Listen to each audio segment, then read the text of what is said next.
In early 1942, with the Japanese in control of all the Philippines, the U.S. position in the Pacific was bleak indeed. With the fall of Corregidor in May, the Japanese greatly increased the area of their domination. Below the equator, the enemy began making landings on the northern coast of strategic New Guinea as early as March 1942.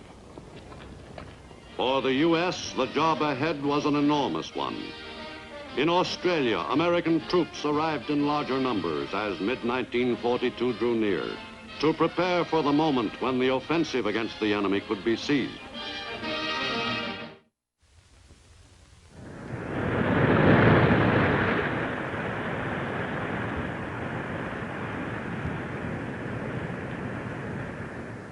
In the Southwest Pacific, New Guinea was the major battlefield, where the Japanese and the Allies were finally to come to grips. Its spine was a rugged mountain range, tapering off into thick jungle. The Japanese were intent on pushing their advance even farther south. From nearby island bases, Japanese planes moved out in the first of a series of raids on the island continent. Control of the air in the equatorial zone off the mainland of Asia had been seized by the Japanese, who were able to fly over most of that territory with little fear of opposition. Japanese pilots ventured with impunity to the shores of Australia itself. The Australian port city of Darwin came under attack by Japanese planes some 50 times during 1942. In those early raids, the enemy had a relatively easy time of it.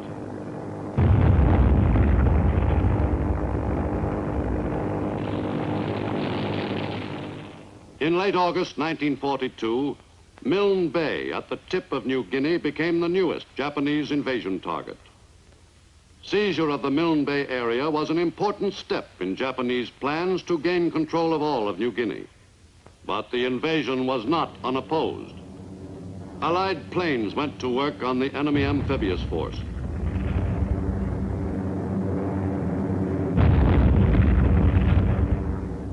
The Milne Bay area was not to be the enemy's for the taking. The Japanese invasion troops gained a slim foothold, but were hit hard by U.S. bombers.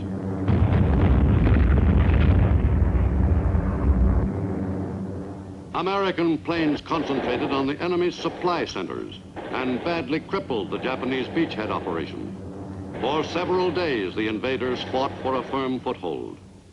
Finally, the enemy invasion force gave up the battle. For the first time in World War II, a Japanese offensive had been beaten off. The enemy amphibious force returned to its base. Overland in New Guinea, Japanese and Allied troops were separated by the formidable Owen Stanley Mountains. But the Japanese were filtering across that row of jagged ridges. Australian troops, the principal Allied ground forces in New Guinea for some months, were all that stood between the enemy and the rich rubber plantation country surrounding Port Moresby. To the Aussies fell the job of driving the enemy back. The route lay from Port Moresby across the precipitous Owen Stanleys to Buna on the northeast coast. The men who were to fight their way through that hazardous country along the Kokoda Trail were the diggers, Aussie soldiers of the 7th Division. For 8 grueling weeks, beginning in late September 1942, the 7th Division Aussies drove doggedly across the mountains under conditions which would have stopped many a fighting force. But the Aussies never let down. In spite of the trying conditions, the morale of the fighting men was good, right down to the privates and lance corporals. Pushing along the Kokoda Trail took some doing. The country was tough, and we even got used to crossing swamps. If we had had the ruddy Japs in the open, we could have mopped them up quicker than you could have said Jack Robinson. But it wasn't that easy in New Guinea. Most of our blokes were in good condition, but fair dinkum, the jungle took it out of a man.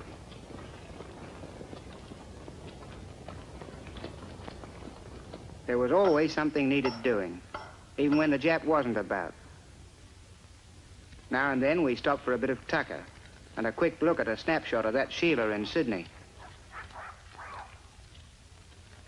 and we couldn't let ourselves go to the pack even though we weren't in very civilized country. But the stops were short. There was always time to push on again, through the jungle and on up the trail. Every time a twig snapped in front of us or behind us, chances were it'd be a Jap. And most of the time the twigs didn't snap. The Japs knew this kind of country like a book. When we did find them, we'd give them a good doing over.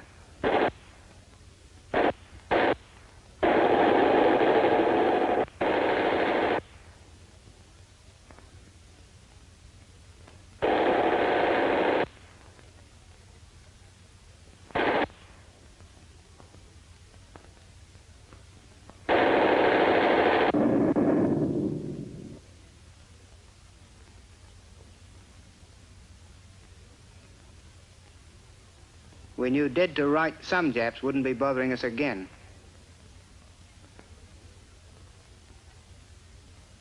Day and night we had to be on the watch. Often New Guinea seemed to be covered with nothing but kunai grass. But sometimes we'd feel we were getting somewhere.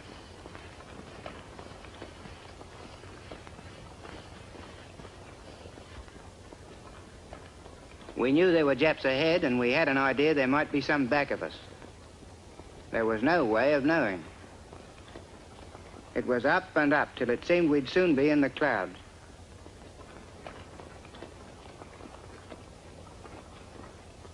If there were any mountains higher than the Owen Stanleys, we didn't want to hear about them.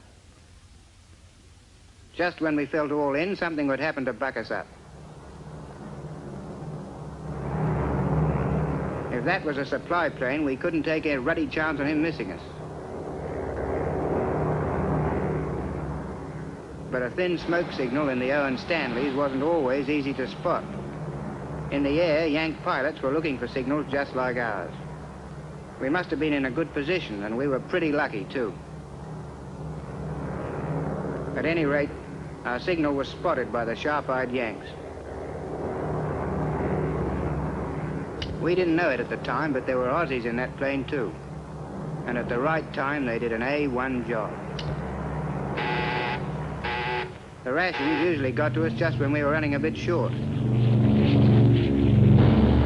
Thanks to the Yanks and some of our own blokes, too, we wouldn't have to be living off the jungle. There's nothing like running out of grub to set a man to thinking about food. Before those packets hit the ground, we were after them. Talk about manna from heaven. Sometimes, when the Yank pilots couldn't spot any diggers, they'd drop their load into native villages along the trail. The Bungs, that's what we called them, were a little scared at first. When our boys got hit, they were in good hands in a native village. We were well taken care of by the Fuzzy Wuzzies. Most of them never let us down. Nothing like a fancy dinner in Melbourne, perhaps, but a feast, believe me. After climbing the blasted trail, it was heaven to pitch into some bully beef and biscuits. News from home was just what the doctor ordered. Our gear got a bit of trimming up every now and again. Then we'd shove off again, up the sides of the Razorbacks. The top seemed thousands of miles away. Our cobbers, the Bungs, gave us a hand as we got near the ridge. They were as sure-footed as mountain goats and much handier to have around.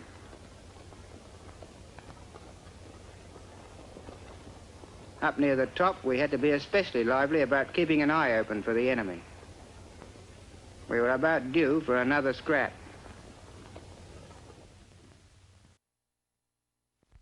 We smelled trouble, so we thought it might be a good plan to have a look-see.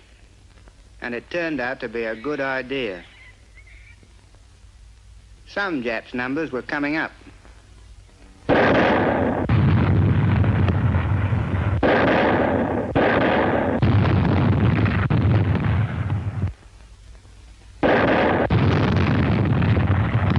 Our attack on the enemy positions was sometimes an Allied show. Yank planes would give us air support when we needed it to help knock out a strong point.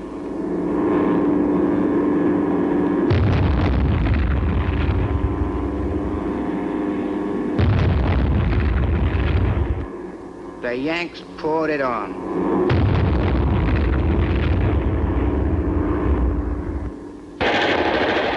On the ground, we tackled the job from a different angle.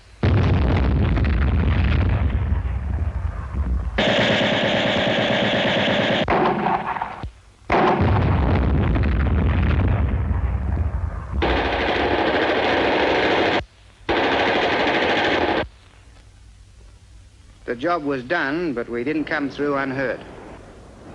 Moving our wounded back in that going wasn't easy. We were doubly glad to have the bungs with us when any of our boys had to be taken out. The men got the most careful handling possible in that country. These wild New Guinea natives were about as gentle when they were carrying our boys as anyone I'd ever seen. Somehow, our New Guinea helpers always managed to get the wounded men back to safety, no matter how tough that job was. At the nearest native village, our casualties would be taken care of tout sweet.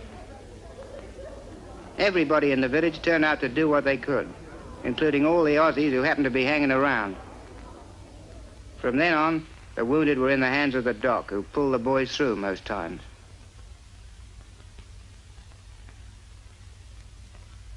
In October 1942, U.S. forces pushed along the coast to a point just below Buna.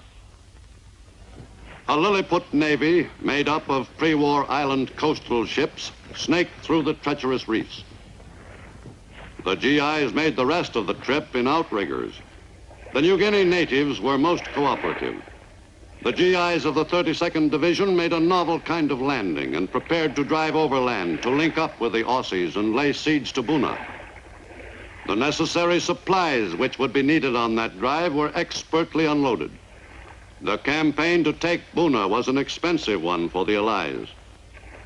Unfortunately, the necessary U.S. strength and ground forces was lacking in northeastern New Guinea during November 1942.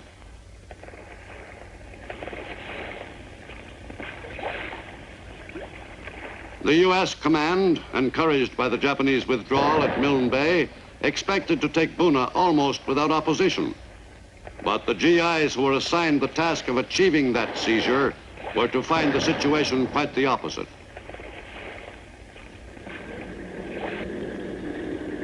From Port Moresby, the U.S. Air Force reinforced the Allied troops in the Buna area by ferrying soldiers in considerable numbers across the mountains, plus an occasional stowaway.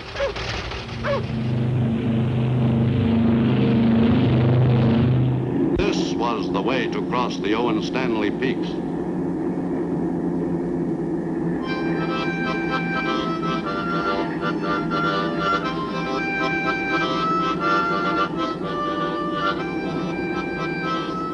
In less than an hour, the troops were making a trip which had taken the 7th Division Aussies almost 8 weeks to do on foot.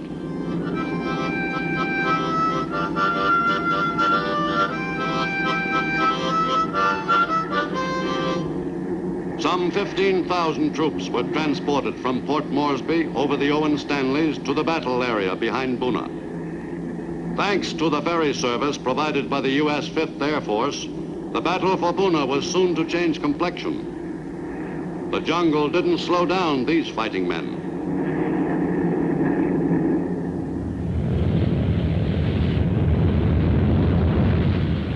At the strips behind Buna, the men and materiel so vital to the Allied effort were unloaded without delay. Some 20,000 troops and great quantities of equipment were moved north by air during 13 weeks. Again, the New Guinea natives were on hand to assist. The Buna campaign was now progressing into a larger scale Allied offensive. On November 20th, Aussies and GIs joined forces and pressed the attack with renewed spirit.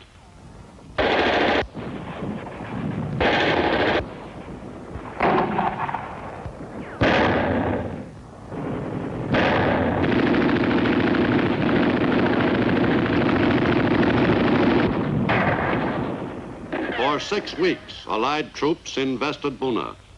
The enemy resisted stubbornly, but finally the Japanese defense of the area surrounding that coastal town collapsed.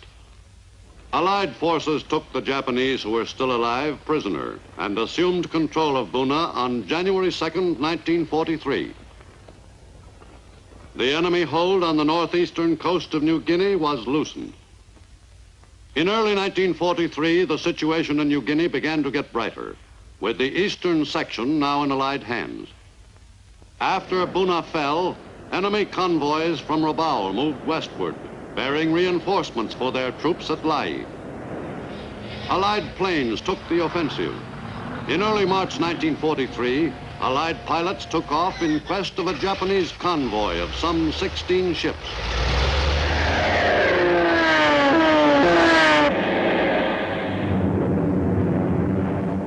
North of Cape Gloucester, New Britain, the pilots spotted their prey. This was the occasion all the Aussie and American pilots in the air over the Bismarck Sea had been praying for.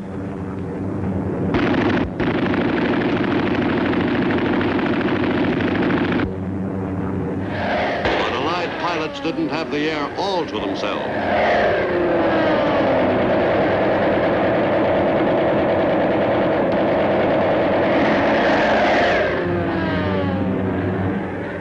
For 3 days, Allied planes attacked their targets. Not a single Japanese ship escaped undamaged. Allied pilots had a picnic.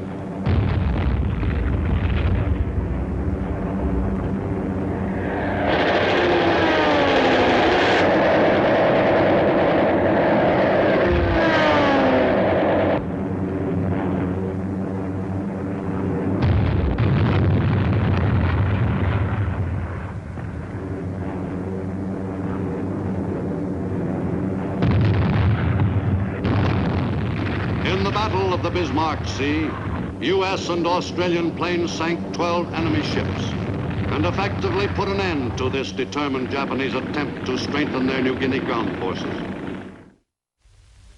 In September, Allied amphibious forces moved up the back of New Guinea in an assault on the area surrounding Lae. In another Leapfrog operation, typical of the Allied campaign on New Guinea, Aussies of the 9th Division invaded Lae to implement the drive overland of U.S. and Australian troops moving west from Buna. The value of fresh amphibious assaults in an extended campaign on a large island was readily apparent by the time Lae was invaded. Progress was far greater than it would have been if the ground forces had pushed overland through thick jungle against heavy troop concentrations. On the lengthy New Guinea coastline, landings could often be made at points where the enemy was not prepared to resist. Near Lae, the 9th Division Aussies encountered no opposition in the original landing. Once ashore, they drove inland against scattered resistance.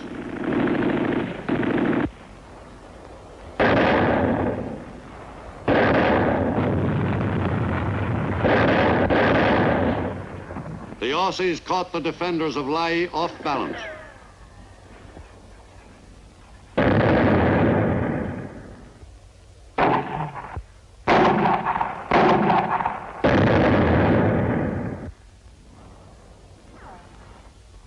On September 5th, the eastern claw of the Australian pincer thrust at Lae moved quickly forward.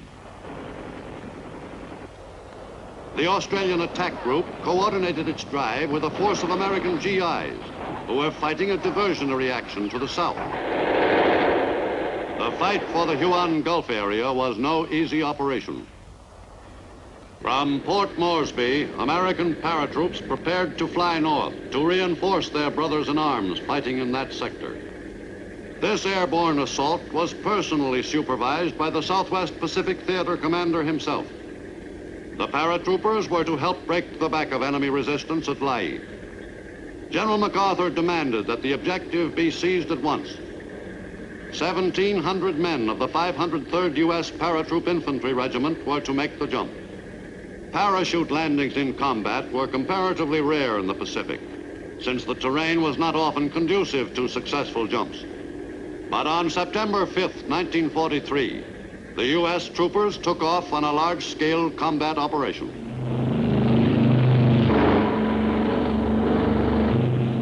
On the success of this jump depended in large measure the effective wrapping up of the Lae operation. The men were intent on the job ahead. Scores of C-47s transported the paratroops across the Owen Stanleys, supported by bombers and fighters. In a B-17, General MacArthur had a ringside seat from which to supervise the entire operation. The general grew especially interested as the planes drew near the jump point. As the vital area was reached, the A-20s laid down a smoke screen, which effectively shut off the planes and the paratroopers in the air from the sight of the enemy below.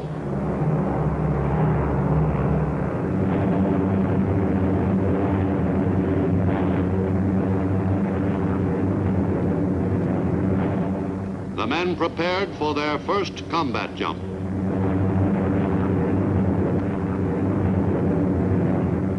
At 10:22 a.m., the paratroopers went into action. The jump at Natzab went off as smoothly as it had been planned. The men of the 503rd performed like real veterans. In all, several hundred planes participated in the operation so vital to the success of the Lae campaign. The trip to Earth at precisely the spot planned took the paratroopers exactly 1 minute and 10 seconds. The conversion to infantrymen was a matter of very few minutes. A few of the men took a little longer. The Natzab jump greatly improved the Allied position. Salamao fell to the Allies 6 days later, and a few days after that, Lae itself was an Allied possession. The enemy had been pretty well cleaned out of the entire area. The Allies had another secure position in their westward course along the northern coast of New Guinea. In the fruitless struggle, the Japanese had fought a desperate delaying action.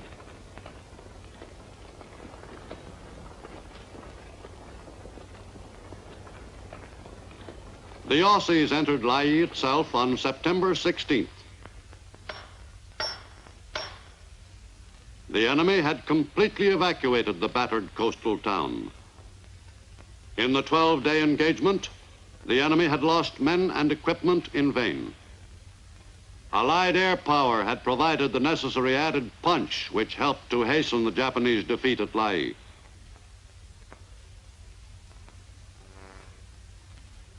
The ground gained on New Guinea by virtue of the victory at Lae was considerable. The Japanese-controlled part of New Guinea was still the larger, but it was shrinking fast. With the Lae-Salamaua Area 1, the Allied troops consolidated their position and prepared for future assaults against other enemy concentrations in New Guinea. The GIs and Aussies who had taken the Lae area in a truly joint operation moved on to extend Allied control on the Huon Peninsula. But for many, there were a few days in which to relax before going back into action. New Guinea wasn't quite up to the standards of real rest areas, but at least the men could take a short breather. From the airstrips near Lae, now in Allied hands, American and Australian planes continued the attack against the enemy without pause. From the new advanced bases, Allied pilots could pound enemy positions in western New Guinea without let-up. The missions against Japanese Army units, supply dumps, and shipping were stepped up during November and December.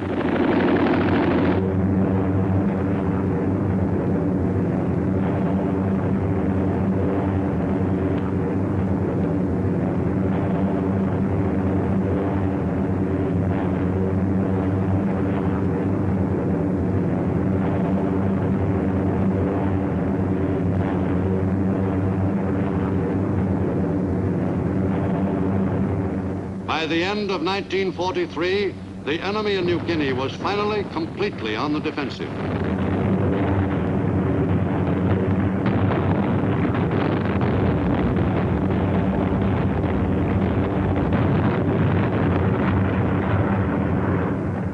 U.S. 5th Air Force bombers carried the fight to the enemy, softening up the areas where new leapfrogging invasions were already planned.